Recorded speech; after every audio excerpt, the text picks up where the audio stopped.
အမလေးဘာခမရလူညာလန့်เสียလားဗျာခမရဟာကြောက်เสียကြီးဟာဘယ်နဲ့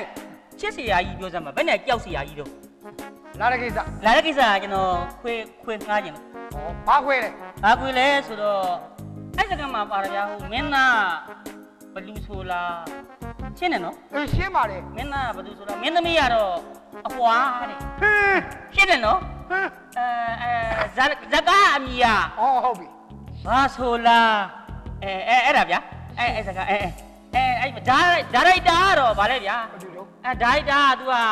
ဒါရိုက်တာအမိခံပြီးတော့ तू ကမော်နီတာထိုင်ပြီးတော့ရီးနေတာဗျာအဲ့ဒါရိုက်တာဗျာဟိုရင်းဗျာဟိုရင်းမတူလဲအဲ့ဒါရှင်းတယ်နော်ရှင်းဘာမှလည်းမပြောဘဲနဲ့ရှင်းခိုင်းနေတာမဟုတ်ကျွန်တော်အဲ့ဇကားဇက်ဝင်ကန်းလေးတစ်ခန်းတော့ကျွန်တော်ရတယ်အဲ့ဒါဆိုရှာလို့လွယ်တယ်ဇက်ဝင်ကန်းလေးတစ်ခန်းဒါတော့သဘောပေါက်မှာပါဟုတ်ပြီခင်ဗျားတို့ခွေငားတဲ့သဘောပေါက်ဟောဒါပေါ့အဲ့မှာဗျာဇက်ဝင်ကန်းလေးရင်းနေဗျာစီးသွားတာ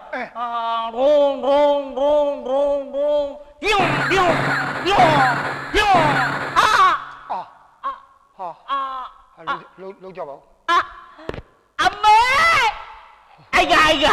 ငါတို့သားဖငါတို့သားဖဘာငါတို့သားဖဘာတို့အော်ကျွန်တော်တတိယပြီ